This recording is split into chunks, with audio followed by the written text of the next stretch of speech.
It was a stormy evening in Chicago when Aria sat by the window of her tiny apartment, clutching an old photo album like a lifeline. The rain lashed against the glass, lightning lit up the gray sky, and thunder cracked overhead. But none of that compared to the storm that raged inside her heart. The last photo in the album was her favorite. Evan had taken it during a weekend trip to Lake Geneva. She was laughing, looking away from the camera, unaware he was capturing that moment. That smile? It belonged to a girl in love. A girl who thought love was enough. That girl didn't exist anymore. She met Evan 2 years ago in the poetry section of a bookstore downtown. They reached for the same book, a worn copy of The Essential Rumi, and their hands brushed. She apologized. He smiled. "I guess great minds read alike," he said. They shared coffee afterward, then laughter, then numbers, then months of falling, slowly, completely, blindly, into something that felt like magic. Evan wasn't just charming, he was kind. He remembered the way Aria hated cilantro, how she scribbled story ideas in random notebooks, how she secretly watched old romantic comedies when she was sad. He saw her, truly saw her, in a way no one ever had. Spent Sundays walking through farmers' markets, picking out books from street stalls, trying new recipes and failing together. He would quote poetry as if he wrote it for her. And she believed he had. In those early days, the world felt right. Like destiny had finally shown up. But fate has a cruel way of testing forever. Evan received a job offer in Los Angeles, a major tech firm with a 6-figure salary and dreams wrapped in skyscrapers. Aria's heart sank the day he told her. "It's only for a year," he promised, fingers laced in hers. "Then I'll be back. We'll have everything we ever wanted." She forced a smile. "We already do." They tried to make it work. Long distance turned their laughter into awkward silences. Time zones made good morning texts come at noon. The romance wilted under the weight of distance. Calls became short, rare. Video chats disappeared completely.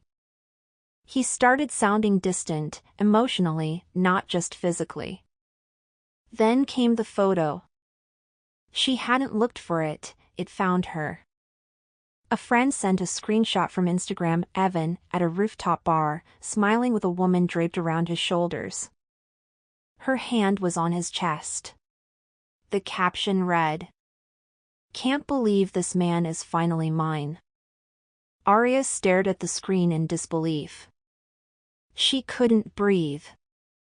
She didn't scream.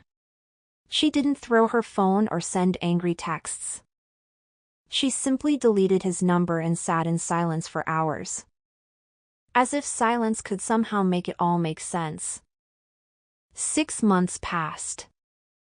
The pain didn't fade, it just settled in different places, in the ache behind her ribs, the blank stare at coffee shops where they once sat, and the cold side of the bed that stayed untouched. She moved on, or at least tried to. Until yesterday, when Evan called. The screen lit up with his name, and her body froze. Against her better judgment, she answered on the 5th ring. "Aria." His voice trembled. "I know I have no right to ask this, but can we talk?" She was quiet. "I messed up. I was confused. I thought I wanted something else. But nothing. No one compares to you." She took a breath. "You didn't just leave me, Evan. You replaced me. I didn't mean for it to happen. It was stupid. It wasn't love. It was nothing." "Then what were we?" she whispered. "If you could throw us away for nothing?" He hesitated. I panicked. I thought I needed more. But the truth is, I had everything with you. Tears stung her eyes. So why now? Why are you saying this now? Because I'm back. I'm in Chicago. I want to see you. I want to fix this. The next morning, Aria agreed to meet. They met at the same bookstore where it all began. It felt strange, the familiarity of the place clashing with the unfamiliarity of who they'd become. Evan looked the same, but tired. Worn out. Regret painted across his face. "Hi," he said. "Hi." They stood in silence for a while. "I think about you every day," he admitted. "You think about me," she replied, "but I lived through it." He nodded, defeated. "I was scared. Of failing. Of being ordinary. But I realized something. You weren't ordinary. You were my peace. My home." She looked at him, eyes soft but firm. "You had your home, Evan. And you burned it down." They walked for a while, talking. Not about getting back together, but about everything they never said. He apologized. Genuinely.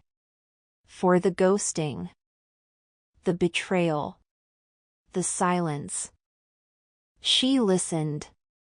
Calm. Strong. Broken, but not bleeding. When they reached the corner near her apartment, he turned to her. "Is there any chance? Even the smallest chance? That we could start over?" She smiled sadly. "You don't get to come back just because you're lonely. Love isn't a second option. It's not a backup plan." He looked at her, tears forming.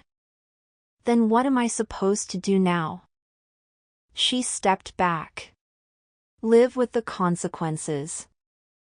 That night, Aria walked into her apartment and placed the old photo album on the highest shelf. Not because she hated the memories, but because she no longer needed them to survive.